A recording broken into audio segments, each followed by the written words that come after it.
So I That's can't all. see any other questions, Pramila. Do you see any? No, that's it. We can move on. Okay, great. Everybody's here. Okay. So next up, I believe, is Jim online? Yes, he is. Okay. So we have, let's see, where did we go? We have Dr. Jim Woody, who is, well, has been around for a while and has done a lot of very amazing things, and currently CEO of Marrow Biosystems, but certainly has been part of both large and small companies over the years, and go right back to his days at Centocor, which was really, I think, the pioneer in anti-TNF therapy, and really set the stage for many other companies to come in and participate in that space. Transformational work, actually, and but we'd love to hear more about Jim's most recent effort at Marrow Bio, which is focused on precision medicine diagnoses of autism.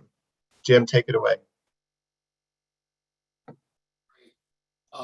Thank you, Dr. Campbell, for the nice introduction. And by the way, congratulations for taking therapy into trials. This is very difficult, as we all know. So persistence pays, and you get a gold star. Let's see if I can pull this. Well, thank you. Now, can everyone see this? Not yet. I've got to then go back to the share screen.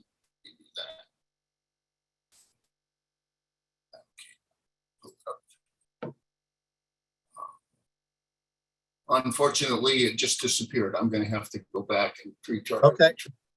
Sorry about that.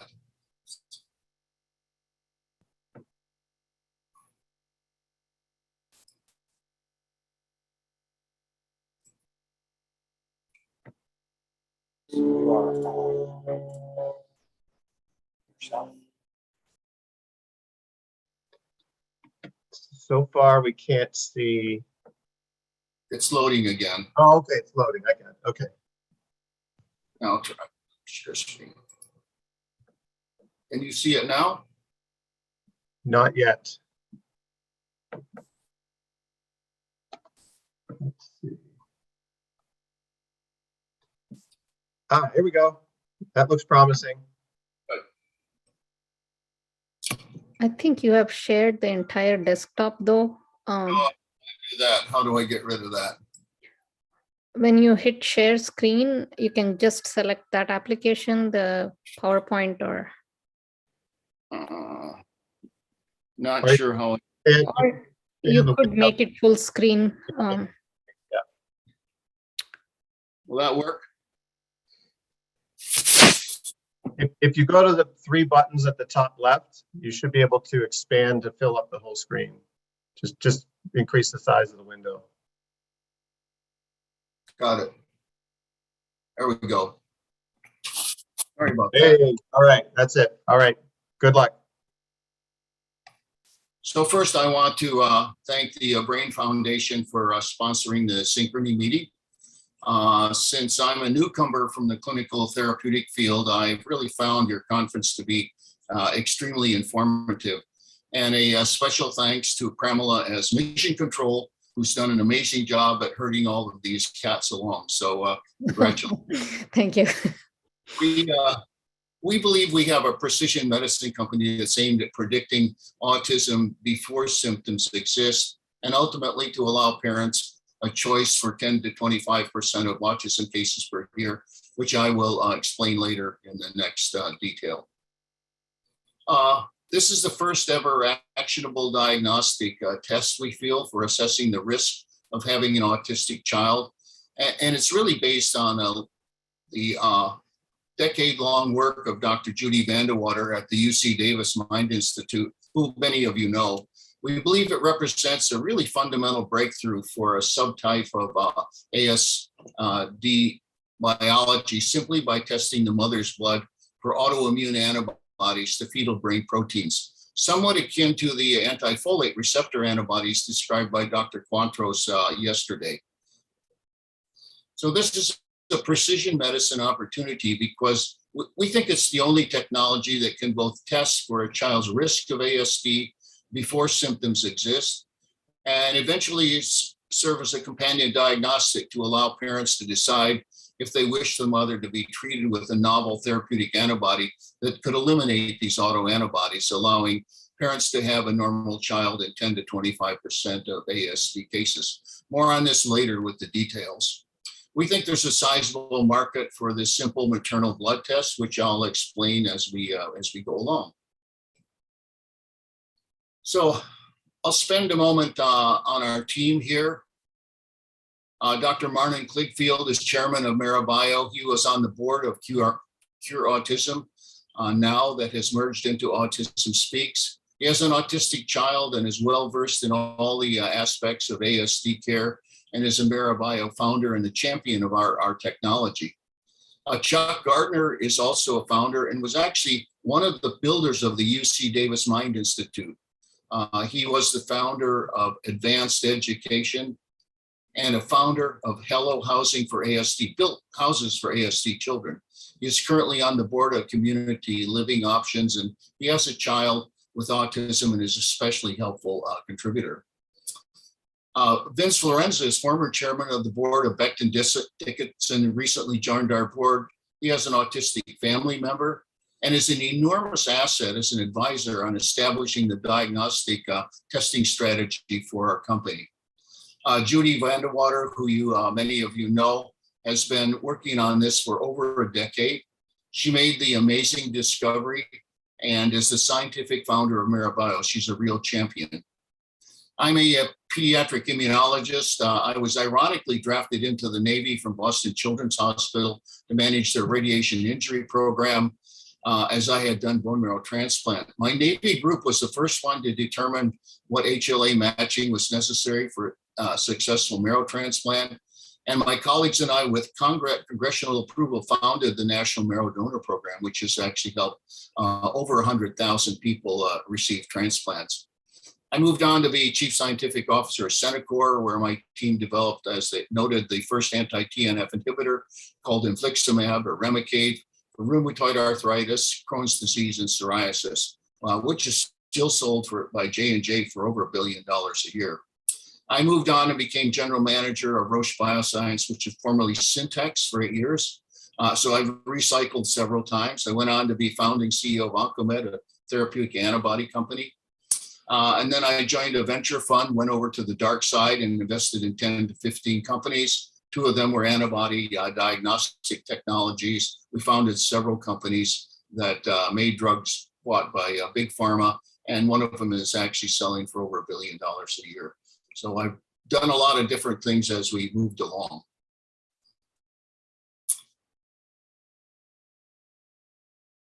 These are our key opinion leaders, some shared with colleagues presenting at this meeting, who have provided superb advice to us for how we manage the development of this test.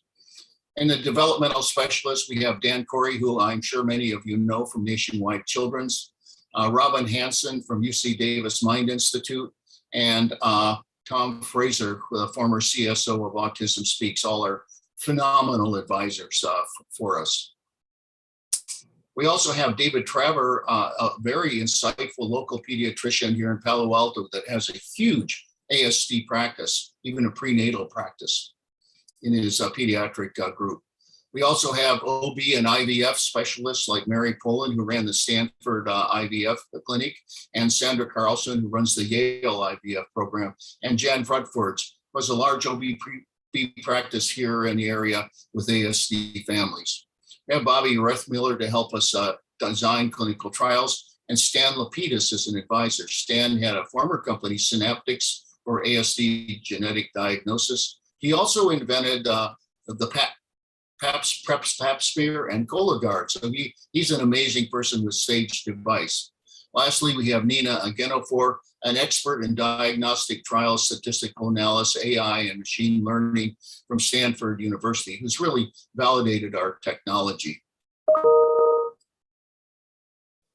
Our internal team is made up of several experts in their field as we convert this laboratory test to a commercially available test, which is a real challenge. Mags McInerney is an expert in analytical development for both CLIA and FDA IVD diagnostics. John Stinsky was actually part of the initial PCR team at CEDAS. He became CSO at CareDx and was at Quest Diagnostics and Roche Molecular. He has a wealth of experience and an amazing person to have help us. Catherine Tynan has commercialized a whole range of tests, both in the CLIA area and in the FDA-approved in vitro diagnostic space. Nikki Zoll and Kathy Nichols are helping us with marketing. And Deborah Shuren, with the huge amount of experience, as our Chief Financial Officer. And Michael Paul has recently joined us. Michael was the founder and CEO of Lineagen, a very successful ASD genetics diagnosis company. There's nothing that we're doing that Michael hasn't already done, so he's a tremendous advisor for us. So we've heard several times now the new CDC estimate of 1 in 44. We also see this as increasing on a worldwide basis, not just in the US. And as Dr. John Slattery mentioned yesterday, it's increased 241% in the past 2 decades. We have got worldwide rights for our tests, and so you'll hear more about that later. Because there are really limited options to determine the risk before symptoms exist for ASD, and a delayed diagnosis really leads to delayed access to the critical interventional therapy that we're all aware of. There's a unique challenge to getting children into the earliest intervention. The behavior-based tools are not really reliable until the child is about 2. Average age, as you've heard from several of the prior speakers, is about 4, because there's a large backlog in developmental pediatricians and psychiatrists and psychologists to examine and begin treatment of these children. There's also a lack of consensus about who should actually be referred and when. Our KOLs tell us if a child has missed a developmental milestone, as say a positive MCHAT, or the parents are concerned, they would actually order our test, and if positive, would move the child to the head of the line for the clinical evaluation and earliest interventions to give the child the best earliest chance. We feel that technology could conceivably decrease the time to intervention by 12 to 36 months with a reduced lifetime cost and benefit for not just the child, but the family and the community as well. We all know that the window of opportunity in these child's lives is small, where we can achieve the best outcomes. So we at Mirabai are trying to get them into therapy as early as possible. If even before symptoms, parents can plan a proactive therapy for them. So Judy has developed some very innovative science behind this biology. I'll spend a few moments on this graphic view of how this happens. Some women, for unknown reasons, have preformed antibodies to infant brain proteins that they carry for years before and after pregnancy. At the time of pregnancy, these antibodies cross the placenta at about day 100 and damage the infant brain. You can see from the brain pathology slide on the right, from the animal that has autistic behaviors induced by immunization with these MERA proteins, that the neurites are blunted. So the brain's electrical system is not well connected. I was very interested in Dr. Lipton's comments about his MEF2 activator and neurite outgrowth. Dr. Vandewater has published over 15 peer-reviewed publications that support the findings. The most recent was very compelling. We'd be happy to send you a copy. As we use our Stanford statistician to validate the findings that we had made. The test is very highly predictive. There are very few false positive, and we have a proprietary position. What convinced me to join this effort is seen here, and that was that passive MERA antibodies given to primates resulted in offspring with autistic behaviors. This is an extremely compelling proof of concept in a primate. I doubt of any other technologies have anything similar, improving the theory of their test. Here are the 8 specific proteins. It's noteworthy that these brain proteins really exist in fetal humans, primates, and rodents, and they're largely downregulated in adults. So Dr. Vandewater has developed animal models where the offspring of animals immunized with these mirror proteins demonstrate antisocial autistic-like behavior. The videos of these animals is very gripping. This immunopathology slide just shows that the antibodies do actually enter the brain tissue of these animals that are immunized. Now I'll spend time for some clinical correlation data. The test is a standard ELISA test. We've done 2 retrospective and 2 prospective studies. Others are being performed to date. So here is some of the data. The 2 prospective studies, as outlined, involved analyzing samples in a blinded manner, then calculated the accuracy of predicting an ASD outcome, which was very high as seen, almost over 99%. We use this for validating the laboratory developed test. The 2 prospective tests used samples drawn during pregnancy for other reasons. Then the patient was followed for fetal outcome. Again, the test predicted ASD outcome very accurately in over 95% of the cases. With 700 samples analyzed, the data really supports the MERA hypothesis with real biology versus algorithmic associations. We initially planned to use the test to get children to the earliest beneficial therapy. Other follow-on indications will be for women with a prior ASD child wishing to become pregnant today. Again, if she has the antibodies, she'll have another autistic child. Women over 35 contemplating their first pregnancy, or women in IVF programs. Our OB-IVF consultants strongly support these particular indications. Now, we will not be testing any pregnant women. Now let's move on to the therapy potential for this. This is the next generation of things coming along. So there's a new technology called anti-FcRn antibodies just being approved for therapy in various autoimmune conditions like myasthenia gravis, where the patient has autoantibodies to their own acetylcholine receptor, which causes severe weakness. The 5 current companies that have these antibodies in trials are seen on the right here. I think 1 or more of them will get FDA approval probably this year or early next year. When anti-FcRn antibodies are administered, as shown on the graph on the left, serum IgG antibodies can basically be eliminated. Momenta, purchased by J&J, was actually treated pregnant women who had antibodies to infant red cells, where the first baby failed to survive. The therapy allowed a normal child to be delivered. The rest of the trial is still in progress, but the proof of concept that this can be done is clear and safely. The science behind this has to do with how the body processes circulating IgG antibodies. The IgG binds to Fc receptors on various endothelial cells. If the antibody is damaged, it immediately goes to the proteasome and is converted into its amino acid. If not, it's recycled back into the circulation. If the FcRn is blocked, then all of the antibodies are degraded. The FcRn is actually also the same receptor that allows antibodies to cross the placenta to the baby. So anti-FcRn actually blocks both. MERA Bios filed intellectual property on the use of anti-FcRn for MERA indication. Shown here is a rodent that's been immunized with MERA proteins and has antibodies to CRIMP1. We reduced the CRIMP1 antibodies with a single dose of anti-FcRn as a proof of concept that this can be done at least in an animal model. Let's look at our timelines and market size for this particular test. So we are partway through analytical validation. We'll be doing a clinical validation study in parallel.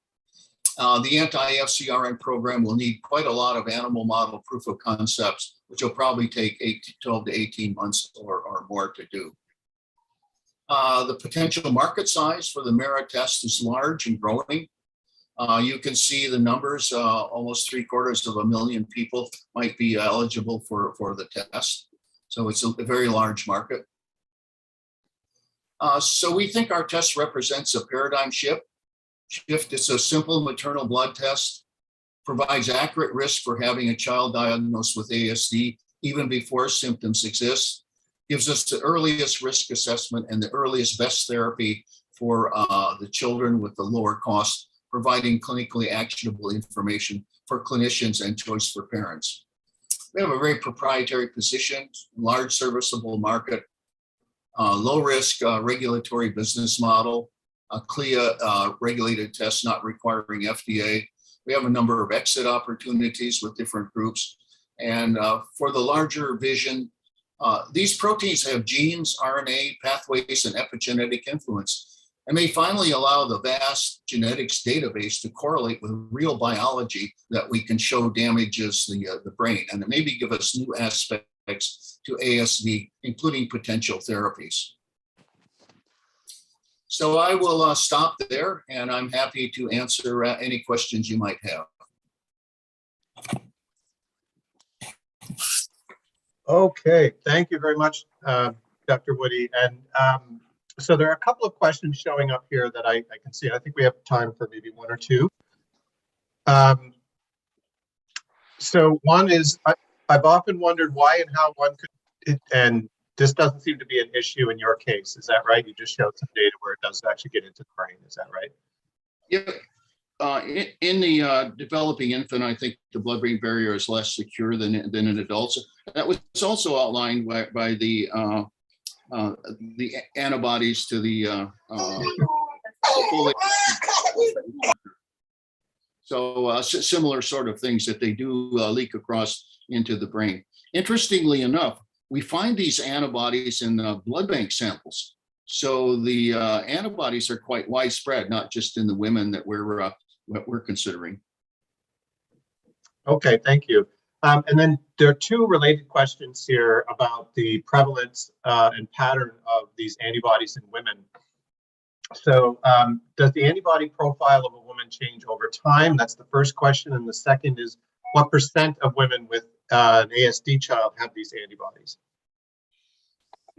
I'll answer the first question first. Depending on the geographical population, we're seeing anywhere between 10 and 25% of the women have these antibodies. Average is about 20%. And different groups have different sets, since there's 8 of them here. We do have some initial evidence that Dr. Vandewater developed, may want to comment on it since she's here, that antibodies to CRIMP1 lead to the more severe or maybe even the profound cases of autism. That's something we're going to try to define in the next year with a very large clinical validation study. Okay. And I see that Judy Vandewater has her hand raised, it looks like. Do you have this? I don't know that she can get into asking a question live, but maybe if she could put it in the chat, that would be great. So maybe in the interest of time, Dr. Woody, you could come back to the Q&A. Oh, sorry. Yep, she let me in. Okay, great, go ahead. So I think to answer the question of do they change over time, which is an excellent question, that is actually one of the goals of the MARBLE study. We have longitudinal samples in those women, and we're seeing about 25% of those women. These are women who already had a child with autism, and we're following them throughout an additional pregnancy. And one of the things we are seeing is there may be some slight changes over time. And so that's something that we're really interested in, is how those change over time and what that might mean when that's happening during gestation. Great, thank you, Judy. That's great context there.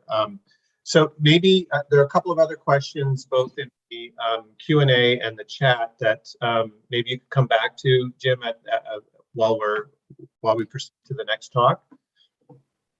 Great.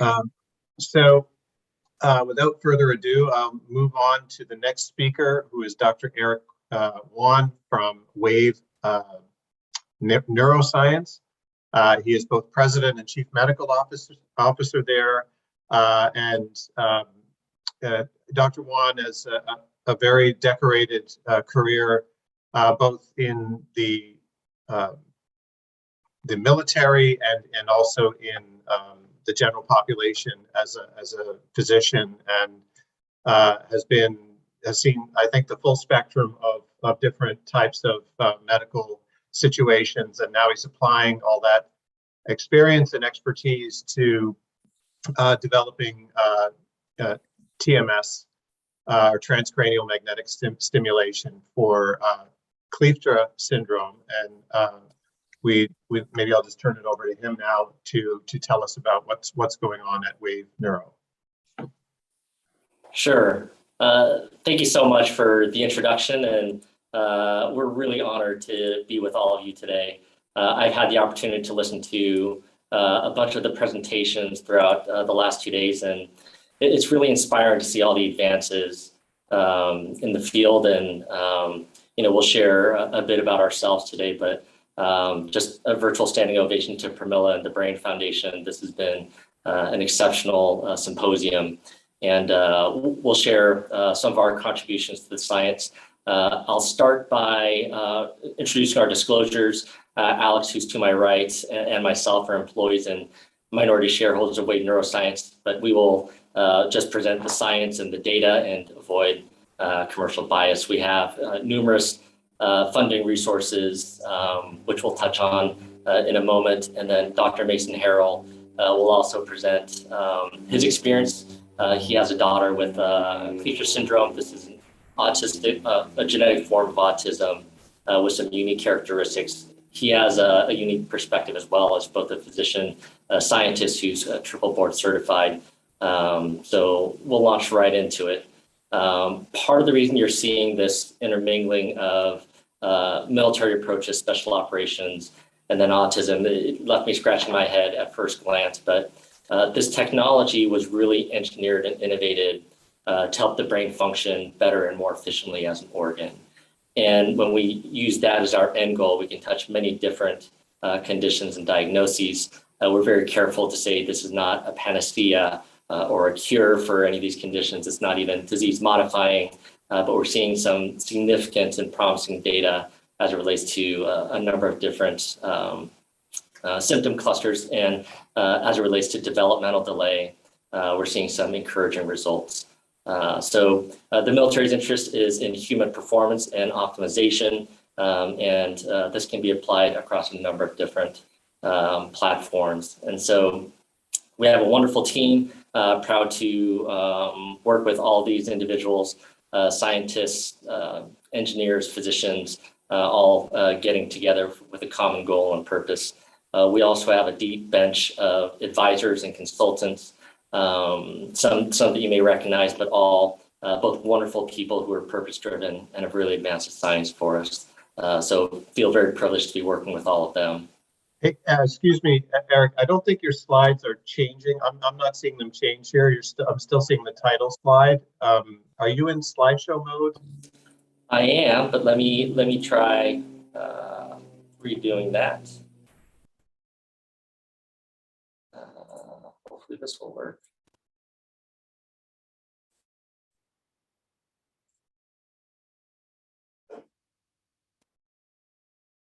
Oh.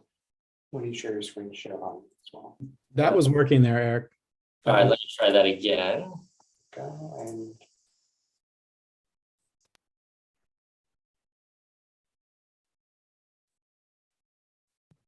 The try before work. Oh, there we go. It's good. Thank you. Sure. So this is a bit about our platform. This is our team, and here are our consultants. And so I know we ran through those relatively quickly. We can make these slides available if people are interested in reviewing in more depth. But in the interest of time, I've been advised we're running a bit behind. This is our process. We first get a brainwave recording. Many of you may be familiar with quantitative EEG. It's a brain mapping technology. Alex is going to speak to that in much greater length momentarily. We run this through neurocomputational analytics and a normative database and come up with a report.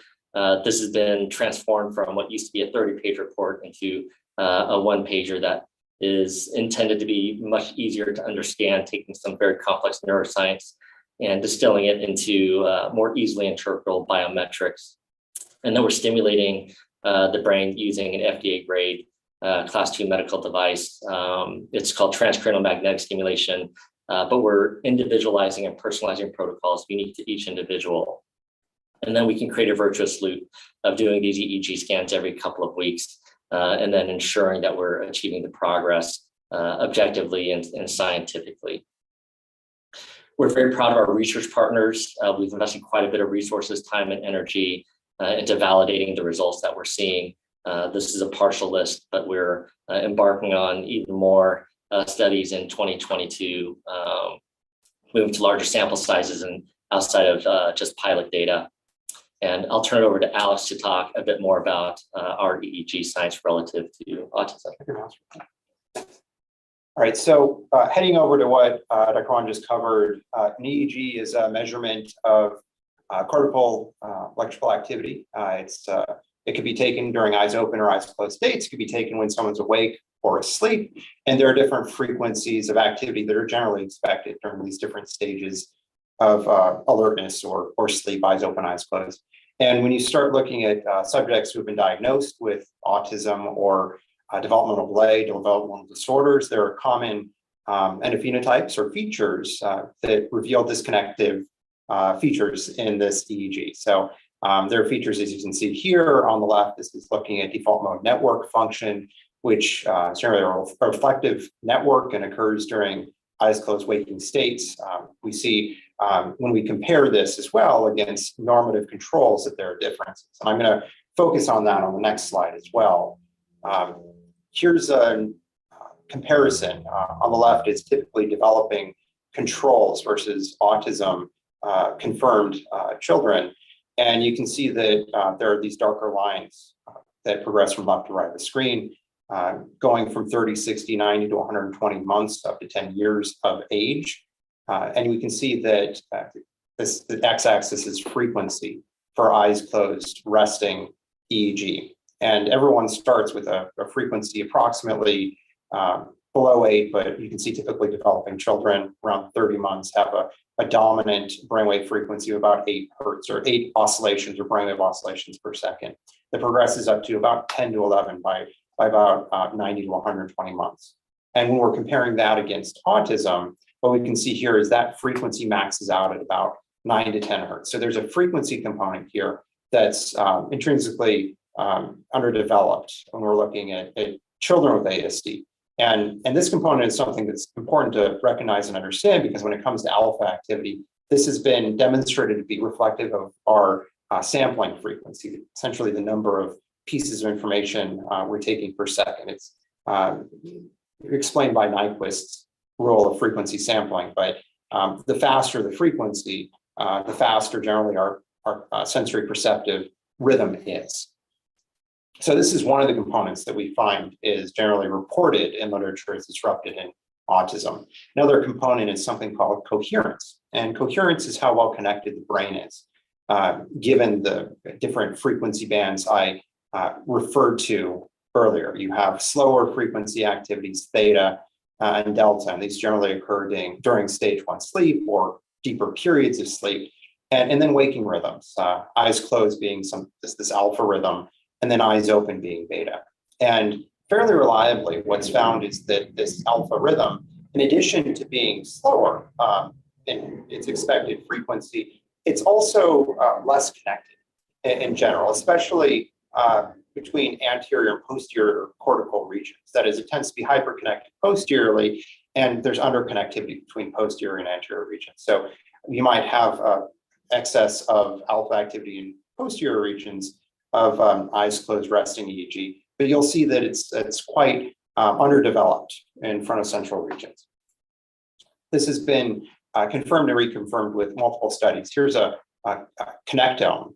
On the right, you can see the EEG locations. The posterior locations are on the right side, near the bottom, and the anterior locations are up top near the left. And red are areas that are overconnected, and blue are areas that are underconnected. You can see that there's, as a consequence, underconnectivity frontally and overconnectivity posteriorly. So this is something that's been well recognized and published in literature, and it corresponds well with the symptom profiles that are generally observed in ASD. So we take advantage of this insight, and for every subject, every patient who comes through, we take a look at their EEG and try to reduce this various information, which can be very overwhelming to someone who doesn't have any background in EEG, and simplify it to a picture here. And you can see this picture has posterior, central, and frontal labeled on it. And we have something called the Fourier transform here, where on the left side of the screen would be the raw signal, and we're simulating it here in frontal and posterior regions. If we count the number of oscillations per second, and let's say there are 10 oscillations per second, then we'll be able to see on our FFT a peak at 10. Similarly, if there are 9 oscillations per second, our FFT will demonstrate a peak at 9. If there are 12, a peak at 12. If both 9 and 12, a peak at both 9 and 12.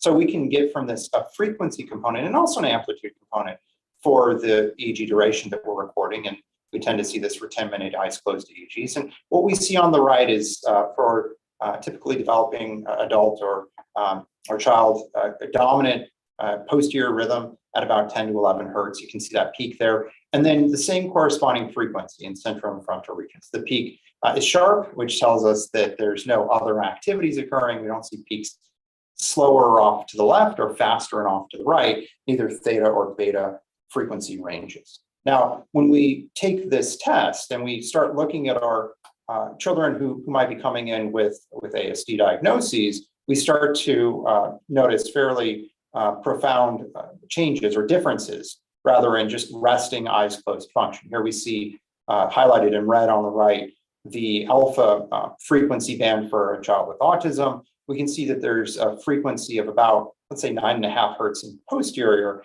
And we look at frontal and central, there's a corresponding alpha activity at about 10, but it's not the largest EEG rhythm in the FFT spectrum. We can see there's also activity off to the left in this theta range. And as a consequence, the amplitude of alpha activity in the frontal lobe could preferably be higher.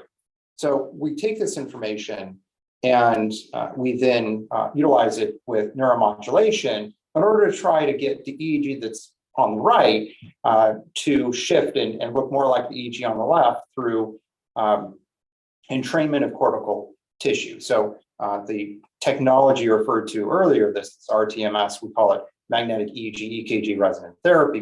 We calculate this biometric frequency from this FFT and then provide that frequency of stimulation into cortical tissue corresponding to the frequency that we're visualizing with this FFT tool. So I'm going to hand it back to Dr. Wan in order to look through a couple of cases. Thanks, Alex. So this is a case that's kind of near and dear to my heart. It was one of my introductions to the technology. At the time I came across this, I was actually at the Boeing company, most known Fortune 50 aerospace company. I was playing a role as their chief physician and a secondary role as their technology officer for health services. And one of my neighbor's children who had a fairly significant autism had shared with me a bit about the technology. And you can see some of the history here. At that time, a 6-year-old male who was born prematurely. There's some more details there. And up until 18 months, was really thriving, met all of his milestones, was babbling, crawling, used words.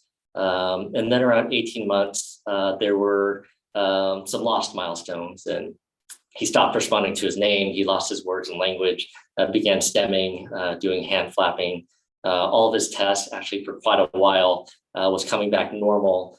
His pediatrician had actually provided quite a bit of reassurance, but over time they started him in ABA therapy and speech therapy until he eventually came in for treatment. And this is his EEG upon arrival. And you can see, as Alice had mentioned, there is a deficit if not absence of alpha activity in the frontal and central regions, but the peak in the posterior region where there's hyperconnectivity. And this morning I heard some talks about the MEF2C gene and imbalance of excitatory and inhibitory neuron development. It actually got me really interested because we're seeing some convergence of scientific disciplines here. And if we're of the belief, as Alex and I are, that science always converges on the truth, a lot of these dots are really starting to connect for us. But this EEG was taken 2 weeks after treatment, and you can start to see emerging some alpha peaks in the frontal and central regions. And that was corroborated by many of his behavioral symptoms, the behaviors that had improved, in some cases quite profoundly over time. And so we could see within 2 weeks he was calmer, was starting to improve his comprehension. He was starting to imitate the children around him and said his aunt's name for the first time. And then fortunately, as with many of our patients, he came back in a year, and we're very encouraged to see that he continued to make progress. And it's important to note, this progress was made without treatment. It seems to us that once we start to activate these neurons and those neural networks start to light up, the body does much of the work for us. And this is true to, I think, many of our medical paradigms, that we tend to be born and engineered as healing organisms. If you put two ends of a wound marching together, it heals. Two ends of a broken bone together, it'll heal. It seems to us that with brain activity, if you move it in the right direction, the trajectory of that improvement tends to improve with time as well. So this child came back for treatment several years in a row. Hopefully this video will include audio, but this is a before and after video of this child that the family's given me consent to share this. Hopefully this will play.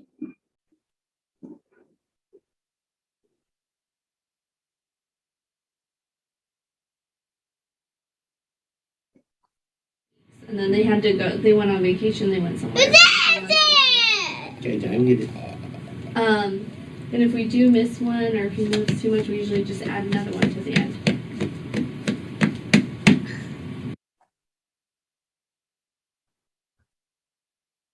Oh, that's not a T, it's a D. Kid. Kid. Kid. Kid. Kid. Good boy. Rat, good boy. Good boy.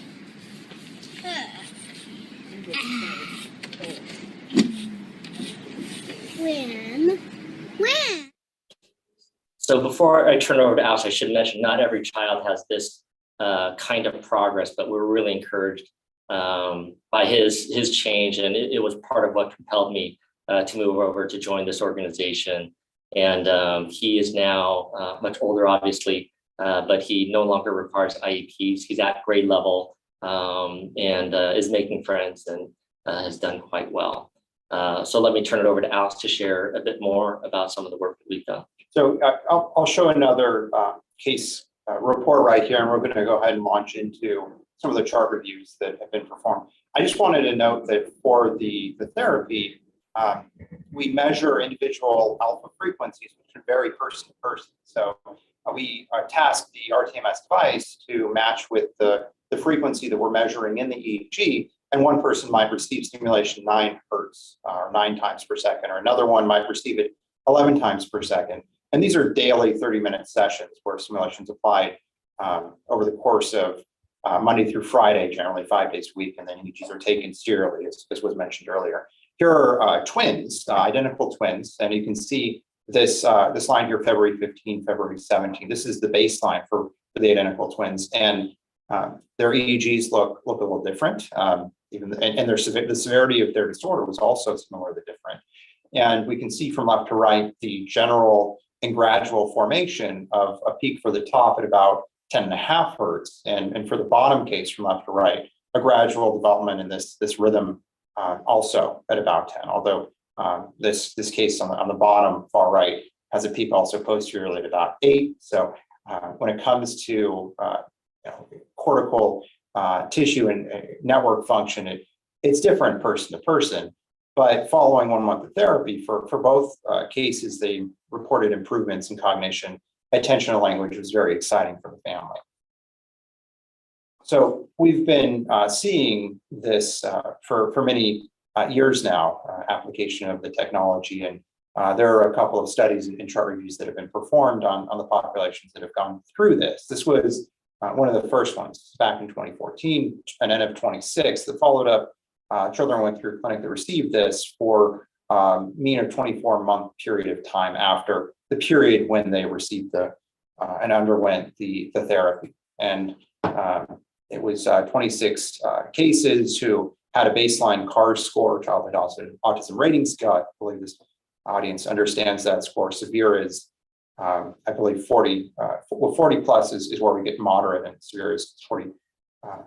It's a bit higher. But started off with the CARS score of 41, and by the end, at the end of 2 years, had an average CARS improvement of a reduction in 11.7 points, which was quite profound and impactful.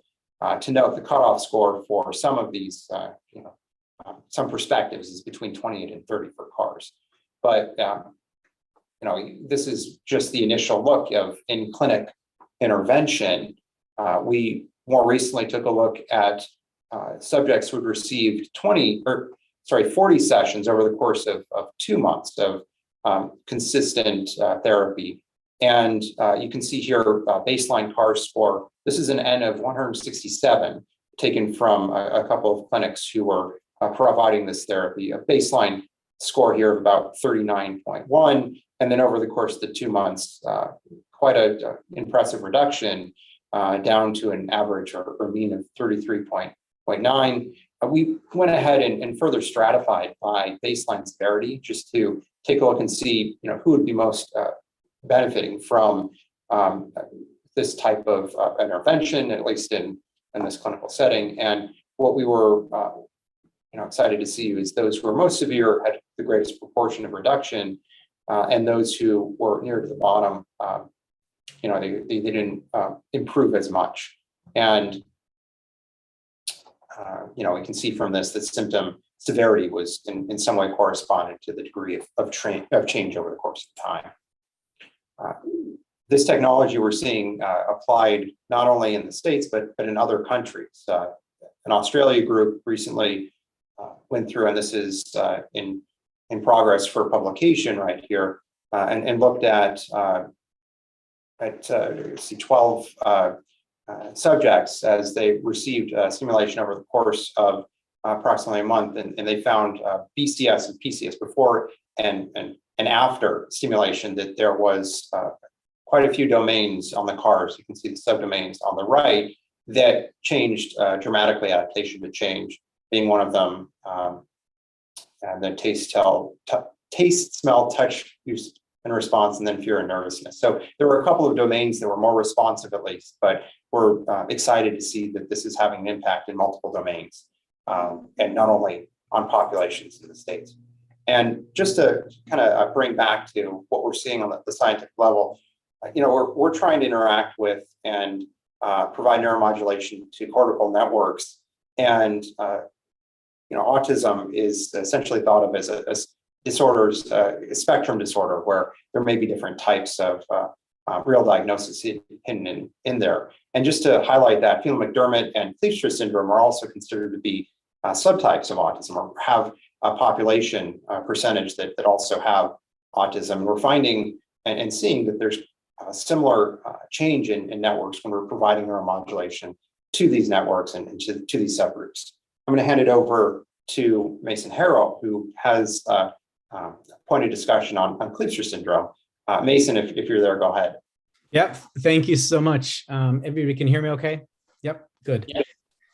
Yeah. So I'm a physician, as was mentioned before, and as a physician, have a little bit different perspective and experience with a child with severe disabilities and autism. And I really appreciate being able to be invited just to speak for just a couple of minutes here to all of you. And I appreciate all of your work that you all are doing in this field. It affects our lives in ways that all of you know or can imagine. So Eleanor, our 3.5-year-old today, we found out she had Kleefstra syndrome at age 1. She is the light of my life, and as you can see, that smile, yeah, it can stop you in your tracks. So the best thing that I can say, probably in my experience as a scientist and as a skeptic in general, is that Eleanor went through a period of time where she really started a new trajectory of progression, of development. And that's the first time that happened. That's when she started walking.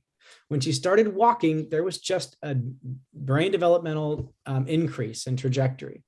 And the second time that happened was when she went through transcranial magnetic stimulation. And it wasn't, within the first week. It was actually probably around the 4 week, 6 week, 8 week mark, where not just us, we started noticing it, but our therapists were blinded. They didn't know this was going on. And they started saying, whoa, something's changing in Eleanor. And it was really exciting. And it was just like when she started walking, where the trajectory changed. Specifically, we saw that, or we experienced that Eleanor's cognition speed, just the how fast she could process information, made a significant increase. She was speaking back then. A dog was a d, and that was it. And during that time, she started closing words. So she went to say dog, and instead of d for dad, it was dad. Really neat. And then the other one was attention. She was just she started paying attention more. And the second thing I wanted to say, I appreciate, Eric, what you said earlier, where the effects lasted longer. It's been a while, Eric, and we moved about a month ago, and I didn't have a chance to update you, Eric, but she continues to progress, and now she's on to 2 to 3 words, and 4 syllables. So the progression has continued. In her since the treatment, and she finished around the treatment for the first time. She finished in April, and so that wasn't too long ago. And that's all I have. Yeah. Great, thank you, Mason. It's a little emotional. Mason's a friend, and his daughter's just a beautiful, wonderful child, and so to see these kind of changes is tremendous. But we want to share a bit of the science, the background science that we were able to observe. And so I'll turn it over to Alice to talk about her EEGs as well. So this is, thank you, Mason. Yeah, thank you so much. I held back my emotions, Eric. I did a good job, I thought. Being a scientist, being a doctor. So this was the baseline EEG. You can see here that there's a peak posteriorly at about 4, and one under 8 at about 7.5. We're finding with some developmental delay cases that they don't develop alpha activity. The frequency doesn't even emerge past 8 hertz, and that's something just to keep in mind for this case. But we can see similarly same frequencies, 4 and 8, although they're quite small in this EEG at baseline. And Eleanor went ahead and went through 2 months, I believe, of this daily stimulation. And we can see that this is after 1 month. We took the baseline EEG and we waited before commencing therapy until about June, mid-May, June. So this is after 1 month here, and this is after approximately 2. And we can see that from baseline to more recent EEGs, that there's been quite a large emergence of both rhythms. Prominent 4 hertz is quite high following the intervention therapy, but we can also see 8 hertz or 7.5 starting to emerge. There's no alpha rhythm that's emerged yet, and that's not uncommon as we see in some of these delays. However, the fact that we have such a large increase in cortical activity at the scalp certainly points towards possible mechanisms, including long-term potentiation, improvement in cortical network synchrony, and all of these other domain factors that are normally disrupted in the autism spectrum domain of EEG and cortical functional signatures. So just with that, it's so endearing to be able to work with this case. And Mason, thank you for being on. We're going to go ahead and open it up for questions and discussion. But before we open up for dialogue, I just want to share that the story is not quite over yet. Mason is just the love of a father and the momentum from this case. We've actually gotten IRB approval to do a small trial. Alopecia is exquisitely rare. It's a chromosome 9 deletion, and so getting recruitment for these types of studies is a bit challenging. But the Alopecia, the National Center of Excellence, is at Boston Children's Hospital, and Dr. Alex Colazon will be the principal investigator. We've designed a trial. We're currently rallying funding to do that trial, and we're hoping that'll launch in 2022. We're also looking to build upon our pilot data and to do a multi-center large pivotal trial for autism spectrum disorder. So we're really working hard to advance the science, and just honored to be here with all of you as part of this discussion. And from there, we can open it up to discussion. Thanks, gentlemen, and congratulations. I mean, it's really remarkable what you just showed, and if that's predictive of where this is headed, it's going to be it could be really, really significant. So best wishes on that. A couple of questions here really quick before we move to the final presentation. One is, how do you handle doing EEG with your eyes closed, quiet, sort of with an autism population, and do you sedate them? Just trying to, there's a question around how that operationally works. Yeah, I'll go ahead and take that. There's no sedation.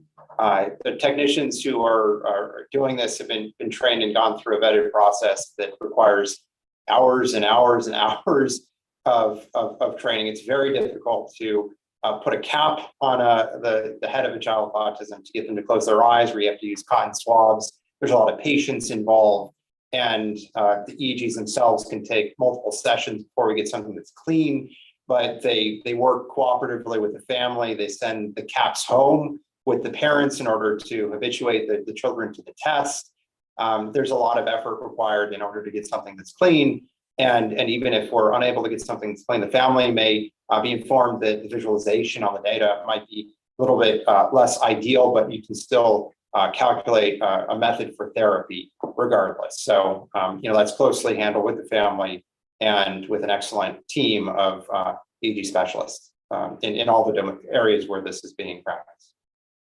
Great, thanks. And sounds analogous to some of the challenges that we've seen in getting good MRI data in kids with autism.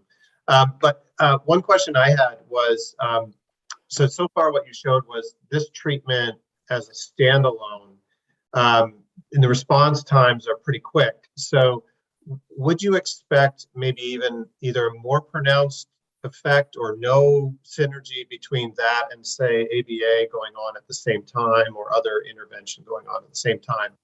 And I guess embedded in that is, how would you do those trials? Maybe that's a longer term question that we can take offline. Well, I would say we strongly encourage families to continue with ABA therapy. We view this as complementary. It's very much a team approach. And we've seen tremendous progress with families who do ABA, and we view this as kind of synergistic. How we tease that out in a clinical trial, that is a bit of a challenge. We want to see in isolation what the therapeutic benefit, the safety, and the efficacy of this treatment would be in isolation.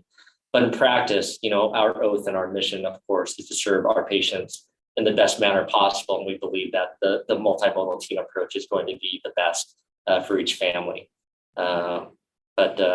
Mason, I don't know if you have any thoughts on that either in terms of Eleanor's approach. Yeah, absolutely. Yeah, we kept Eleanor in all therapies at all times during the treatment. And coming from, I won't say anything else. Yes, and yes. Okay, great.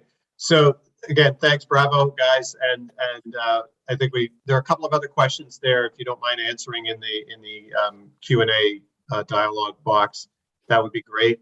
We'll move on to our final speaker, practicing pediatric psychologist with a PhD in cognitive psychology from Princeton and postdoctoral work at Harvard. Really originally focused on language acquisition and processing, but really curious to hear about the TPM work that you're going to talk to us today. And I'll get out of your way now and let you take over. Thank you so much for the introduction. It's a great privilege to be here, and I'm going to share my screen.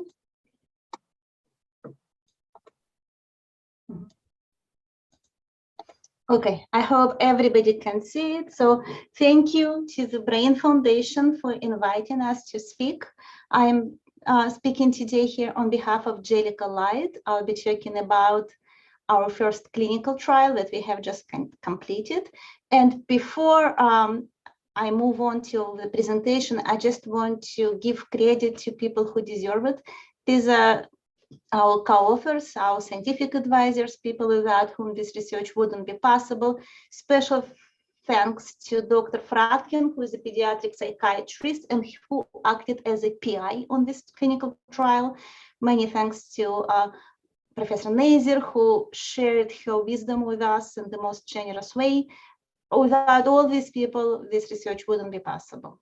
So with that, I'll just move on. I have to say, I'm so lucky to present the last. I feel like I can skip through many slides of the introduction or give just really high level of introduction.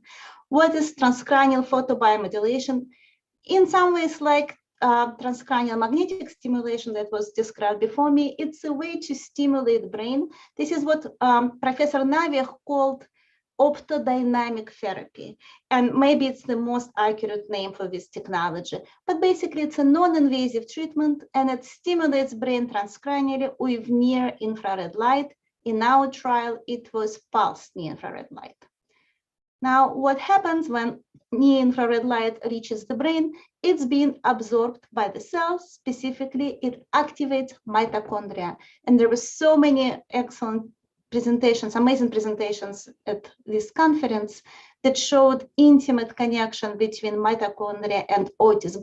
Basically, there is almost always some kind of mitochondria dysfunction, if not a full-blown disease or disorder and dysfunction present, which is underlying autism. So with this stimulation, we activate mitochondria to produce more ATP, which results in brain healing itself, like was so profoundly said before, body, brain wants to heal, and with a little bit of help, it will. It promotes synaptogenesis, it promotes neurogenesis, and it reduces brain inflammation. Oh, it also, like I said, it promotes synaptogenesis, so it increases brain connectivity, which is one of the underlying causes of autism. This technology has been studied in many studies that looked at dementia, stroke, traumatic brain injury, and depression. And it has been shown to be extremely helpful. For example, in aphasic patients who suffer from stroke, it has helped with language production. It also has been shown to be helpful with memory, mood, sleep. Why autism? It's actually, I feel that this technology was intended for autism, always. First of all, it improves functional brain connectivity, and I'm very thankful to Nero Wave, who talked about connectivity before me, so I don't have to go again and explain what it is. It also affects brain oscillations, and again, just like presenters before me, I'll be talking about brain waves as one of the possible biomarkers of autism. Why look at kids with this technology? I think, again, this technology is suited for children because the skull is not thick. I think it's about 3-4 millimeters thick only in young children. So the penetration of the light is not an issue. There is a lot of synaptogenesis still happening because the children are so young. There is neuroplasticity. Again, with a little bit of help with brain stimulation, the brain will heal, and the connections that need to form will form. So I think this brings us specifically to our clinical study. I just want to show you a little bit of the data. I believe it was already presented yesterday by Professor Siranoglu, but still, this is a study that used this technology, transcranial photobiomodulation, in 2018. Dr. Leisman and his colleagues used stimulated occipital lobe with near infrared light, and by week 4, they found a major drop in symptoms as measured by clinical global impression severity scale, and this reduction in symptoms sustained until week 8, which was the end of the trial. By the way, they did a follow-up. They followed these children, and children were from 5 to 18 years old. They followed them 6 months later, and the gains that were made during this trial remain. So children who improved continued improving. This is a study that was done in Massachusetts General Hospital with adult participants by Professor Siranoglu and Professor Kasanam. They also used transcranial photobiomodulation. They stimulated different brain areas. I believe they stimulated F1 and F2. And they also measured improvement with clinical global impression severity scale. There is no control condition in this study, but it produced very hopeful results with adults in that the symptoms did decrease by the end of the study. So by the midpoint, which was week 4, there was initial significant decrease, and it continued by the week 8. So we do have some preliminary data, and now we wanted to look at EEG specifically. Why EEG? Why is this endpoint so interesting? For autism, the importance of EEG has been already discussed before us, so I could drop that slide. But for transcranial photobiomodulation, there was a study reported in 2019 by Zamarodi and colleagues. They looked at healthy adults, and they applied transcranial photobiomodulation for 20 minutes only. And after this single application, they detected the reduction of slow frequency waves, which, because these were healthy adults, the slowest frequency was theta waves, and they detected statistically significant reduction in theta waves. So from that alone, we knew that brain waves are receptive to this, sensitive to this kind of stimulation. We could look at them. And so that brings us, without further ado, to our first clinical trial that we have conducted. I'm extremely proud. Our company, Jellicoe Light, has conducted the first FDA-regulated clinical trial on this technology. It's an IRB-approved trial.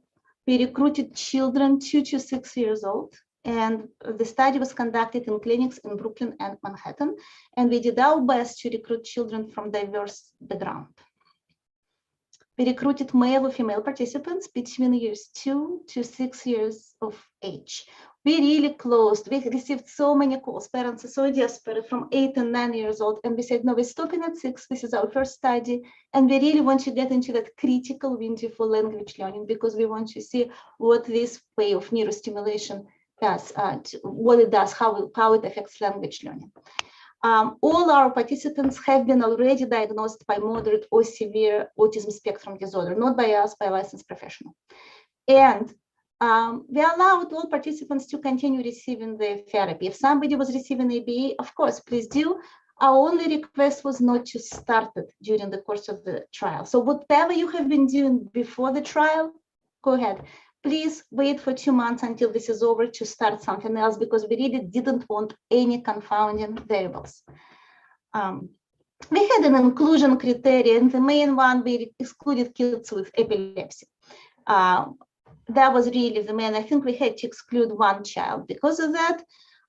She was on anticonvulsant medications, and we decided to be careful. It's the first study. Even though this treatment is extremely safe, we wanted to be safe. So we had 2 main objectives. One is to demonstrate that after dynamic therapy, I really like this new name, or transcranial photobiomodulation, it's an effective treatment modality for improving symptoms of autism in children. And secondly, we wanted to validate EEG as a valid measurement of the effect of TPBM and a valid biomarker of autism. Let me just check. So before the treatment, before kids started receiving any treatment, we conducted childhood autism rating scales for placebo and active conditions, of course. And then after they finished 8-week trial, we did those rating scales again for placebo and active conditions. We collected 64-channel medical grade EEG, and we also conducted weekly parental interviews. So we called the parents and asked how your kids are doing. We also talked to the therapist once toward the end of the study, and that was also phenomenal. I'll talk about it later.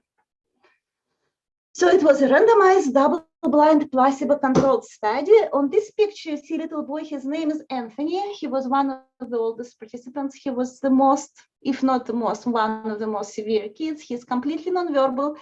He was brought to this trial by his father, who was crying, literally crying, because they couldn't handle it anymore. They were afraid that their landlord will kick them out of the apartment because the boy was jumping, and he was a large child. He was jumping up and down, screaming, yelling. Even when he was happy and not upset, he still had to jump to stimulate himself. And he was making really loud and disturbing sounds. And so the parents really didn't know what to do with this child. So he is wearing our device. You can see him. The device is very comfortable. We're very proud of it, because one of the issues that everybody brought up is these kids are sensory. How are you going to charm them into wearing this device? Turns out it wasn't a problem. It was so soft. The material that covers all the electronics is really soft and smooth, and children loved it. And actually they kind of love being snuggled. So many of them even enjoyed it. So the device uses LED, so near-infrared light is being delivered through LED, and it stimulates very targeted brain areas. Specifically, we stimulate occipital lobe, we stimulate prefrontal cortex, we stimulate broken Wernicke areas, left angular gyrus, and some points on the default mode network. And we can talk about it later, maybe offline, why we believe it's important to stimulate those areas. But again, this is not a helmet that just shoots lights into your entire head. That would be the wrong thing to do. And after many discussions with our advisors, we figured out the specific points that need to be stimulated. It's infrared light, so the wavelength is 850 nanometers, and we used pulsing, 40 hertz pulsing. So a little bit about our sample. 30 kids were recruited, were enrolled. 23 boys, 7 girls. We couldn't get equal number of participants, boys and girls, because this is just the nature of the disease. This condition affects boys more than it affects girls. And we really wanted to proceed with the trial rather than wait until we match them by gender. The average age was 4.5 years old. We did have older kids, 6 years old, and we did have younger kids, 2-year-olds. Complexion is important for this technology because darker skin just absorbs more light, and some of our darker participants weren't. At some point, I was worried that did we get all African American kids into the placebo condition? Nobody's responding. What's going on? By week 7 or 6, suddenly parents of kids with darker skin started saying, "Oh, I see a big difference." And this is because dark skin absorbs light, and when we think about dosage, this needs to be taken into account. We had 63% of our kids had some language. They again, these are moderate to severe kids. Some language doesn't mean functional language. They were echolalia. They couldn't express what they need, but they did have some language. And 37% were nonverbal. 43% received ABA. And 34% received something else, speech therapy, some kind of therapy, and 23% received nothing. This really broke my heart because these are moderate to severe kids in New York City, where therapy is really available, but still, for some people, it's more expensive. Some people didn't have time to bring the kid to the therapist. Some people didn't receive therapy through channels like Department of Education, they weren't approved. And so even for these severe kids, 23% of them were left with nothing, which is really, really sad. I just wanted to show, this is the demographics between groups. The main point here is that there is no statistically significant difference in the distribution between the groups. So we did have 5 girls in the placebo. Out of 7, 5 of them were in placebo condition and 2 inactive. With only 30 participants, this difference wasn't statistically significant. We were lucky with age. Active condition was 4.7 months and placebo condition 4.5 months. We were very lucky with therapy. It turns out 12 participants in active condition received some kind of therapy and 11 in placebo. So the groups were really well matched. I just want to point out that we had slightly more nonverbal kids. 7 nonverbal kids happened to be in active condition and 4 nonverbal kids happened to be in placebo condition. This difference also wasn't statistically significant, but it could be important. So the exciting slide, the results. Childhood autism rating scale. So this is, for those who don't know, this is the behavior. There are scales that measure eye contact, scales that measure response to name, response to commands, usage of language, usage of body, usage of toys, ability to play with toys, ability to interact with others. This is standardized scales that have been used in clinical practice for many years. This is well-validated method to diagnose autism and measure severity of autism. And that's why we selected it, because it's able to measure the severity of autism. And you can see statistically significant drop in the severity of symptoms for these children only in active condition. So if you look at the bottom chart on the bottom, you'll see that about 9-point drop was for active condition, and FDA considers 4-point drop to be clinically significant. So here we have more than twice as much. For placebo, we did have some placebo effect, about 2-point drop was placebo condition. So this is a huge change in behavioral symptoms. Oh, this is a fun slide. We talked to parents. Every week we called parents and we asked the same, not us, our research assistants who were blinded to the experimental condition. The parents were blinded to the experimental conditions. The blinding was done really well. So those assistants, we're forever thankful to them, called the parents and said, how is Anthony doing? How is Camila doing? They asked about eye contact, they asked about concentration, communication, any improvements in behavior. They also asked about side effects, headaches, tics, self-injurious behaviors. So first of all, we should, every study, I'm convinced now, should have a placebo condition, because parents are extremely hopeful and parents really want to see improvement. And there is a lot of energy when you enroll your child in a trial. There is a lot of energy around them. You spend more time at the time, you interact more with them, and that's great. However, to evaluate the effect of the treatment, we really need placebo control. And we did have significant difference even in parental interviews. We did have placebo effect clearly, but p-value was exactly at 0.05, which is statistically significant. And parents of participants in active condition reported those positive events more frequently. So this is simple counting, and it was non-parametric statistics. I believe it was Wilcoxon test. For side effects, there was no difference between conditions.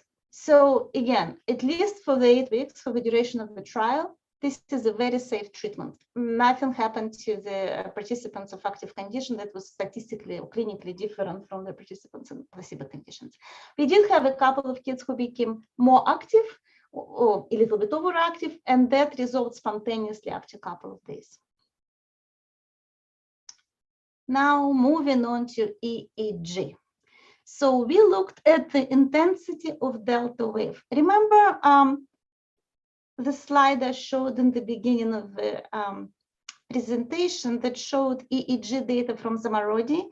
They found reduction of the intensity of slow waves because they used healthy adults. The slow waves was theta waves. Here we looked at delta waves, and I have to say that the very presence of delta waves in wakeful state is a sign of neurological condition. It shouldn't be there.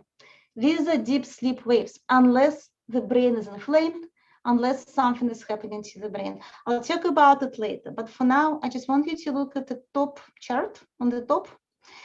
And the line of best fit for the active condition is orange, and it shows negative slope. As these kids participate in the study, the intensity of the delta waves drops down. However, nothing like that happened to kids in placebo condition. Now, I want you to look at the chart on the bottom, and this is my favorite finding. I'm so excited.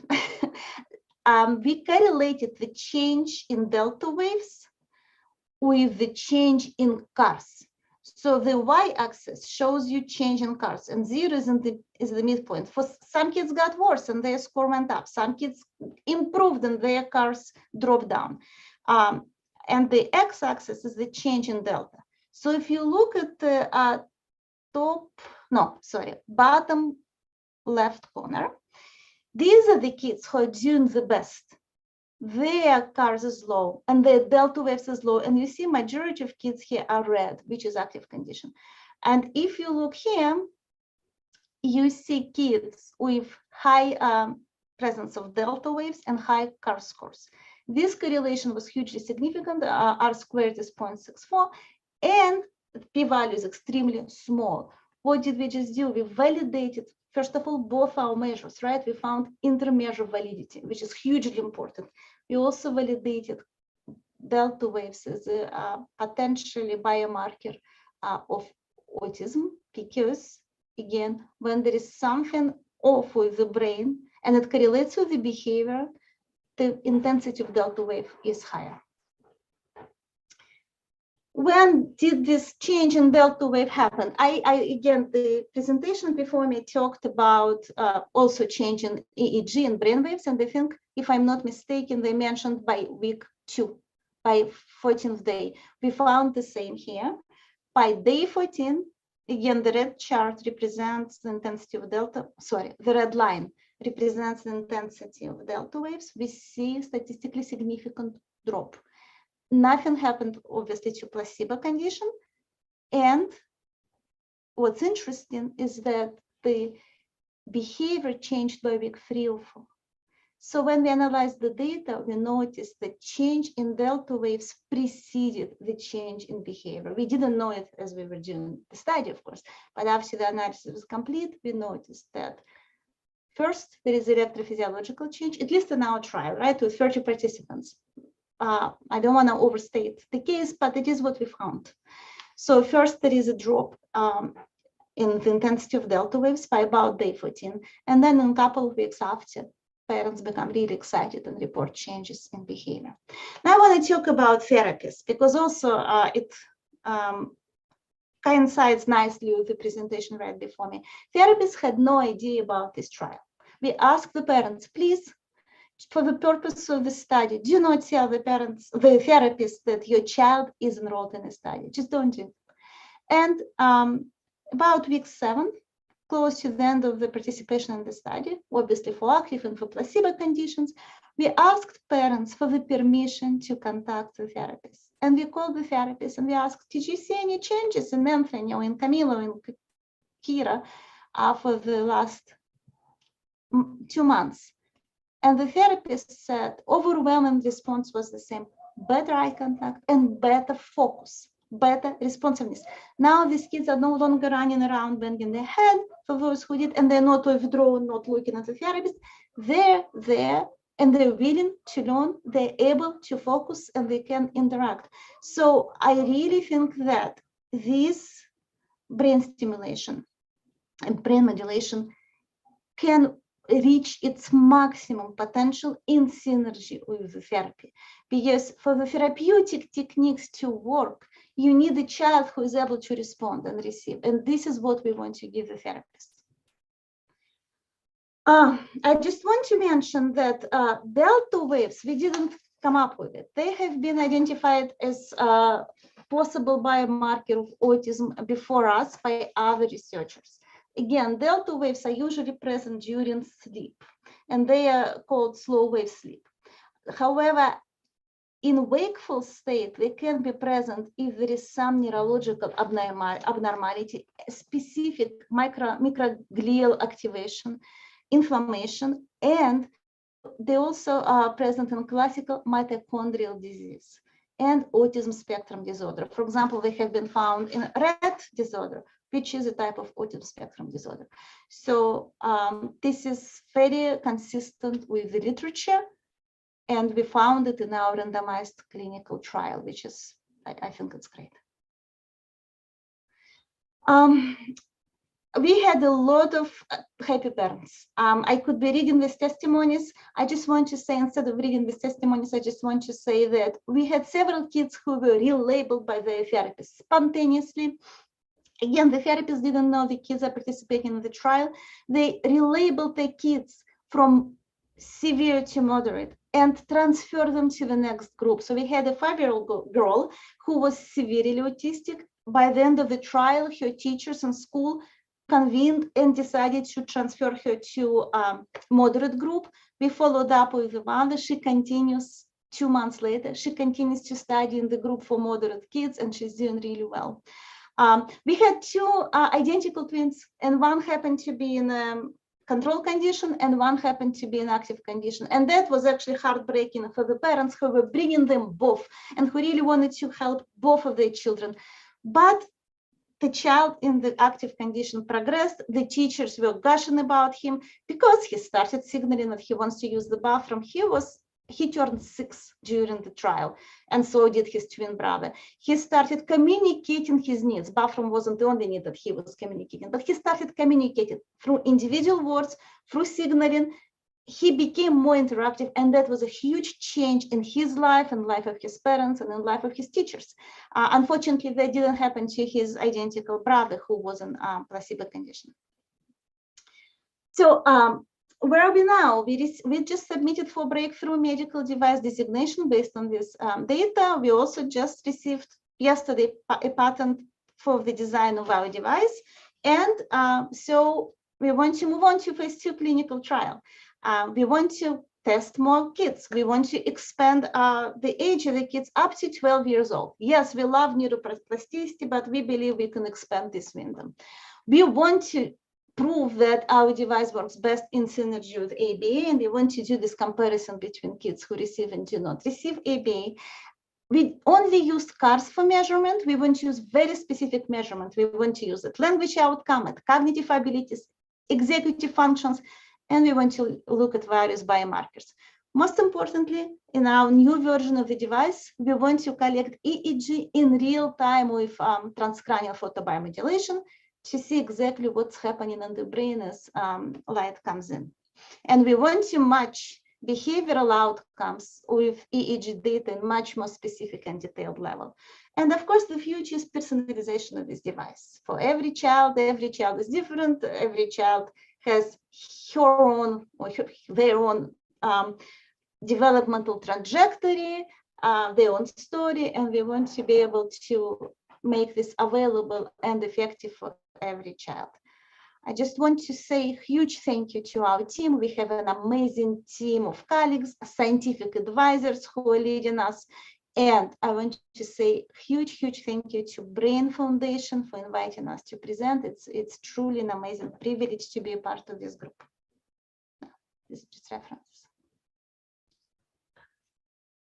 Thank you very much, Dr. Steingold. That was remarkable, and congratulations for the placebo-controlled study, which this field really needs to start getting that into the mainstream thinking, right? So there are several questions here, and I'm mindful of the time as well. One, if I could just start, is what is the patient allowed to do when wearing this device? Can they sleep, for example? They could sleep, but they had to wear the device only for 5 to 6 minutes. So they didn't need to sleep. In fact, this is designed to be a mobile device. So the kids could move around, and that's what they did. They played, they moved around. Okay, great. And then this one, I'm sure several people had this question, but are TMS and TPBM potentially synergistic, and would responders, should they respond to both? And would there be any advantage? Fascinating question. The honest answer data will tell. Maybe Dr. Fratkin could say more whether they could be used in synergy. There is not the honest answer. There is not enough data to tell you, precisely. Okay. Sorry, go ahead, Dr. Fratkin. Yeah, we know about different studies about TMS right now, but we don't have enough data on photobiomodulation yet. So, but we think that it will have similar results in the future, and we will go to at some point. Great, thank you.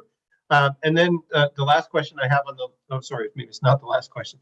Are there any specific behavior issues that correlate more with delta wave abnormalities, such as scripting, attention problems, shimming, etc.?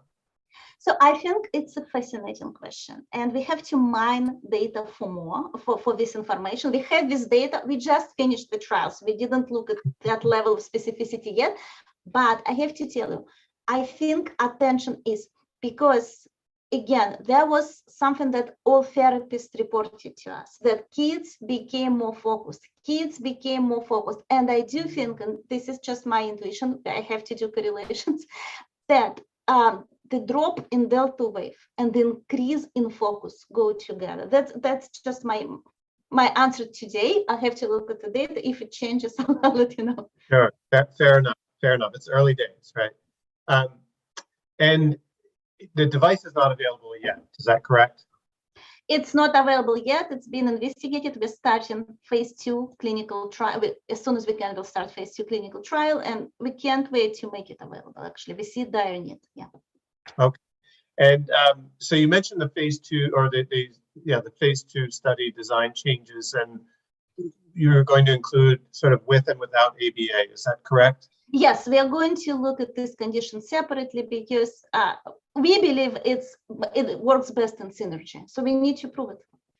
So you also mentioned at the very end that everybody has their own trajectory, which from a statistical point of view could equal high variability. And so does that trial become very large now in order for you to see a significant difference between ABA and no ABA? We will have to speak to FDA about the sample size. But I was very surprised with the power of our 30 participant study and the effect size. So yes, there will be variability. I see that there is variability, especially because this is pediatric population. Whenever you work with a pediatric population that is developing brain, there is a lot of variability. But at the same time, I'm convinced now that this treatment is doing something quite powerful. So I think we will be able to overcome the variability. Okay, fair enough. So I know we're kind of just about out of time here, and Pramila's online now again, or on video. So I should probably close it there. There's still a couple of outstanding questions, Dr. Steingold, if you wouldn't mind looking at them in the Q&A box and maybe onto those, that would be great. And again, thank you to you and to all the speakers in this session today. Remarkable diversity of efforts here, which is just really inspiring. So bright future, no pun intended. Thank you. Thank you so much once again, Stuart, for chairing the session. That was really exciting. And thank you so much to all of you panelists, participants, and speakers. And thank you to the attendees for sticking with us till the end. And as a mom, I'm really full of hope listening to all these talks over yesterday and today. We will be having a number of events next year as well. So please sign up to receive those notifications and also subscribe to our YouTube channel. We put out a lot of information there, and keep in touch, and we will continue this and see you all next year at Synchrony. And thank you, Pramila. Excellent job again, as usual. Never a doubt there, but you probably deserve a good night's sleep after get all this the last couple of days. So thank you. Yes, thank you very much. Thank you. Thank you. See you. Excellent. Well done. Thank you. Good job. Thank you, Pramila. Thank you. Thank you on behalf of all of us here. Thank you so much.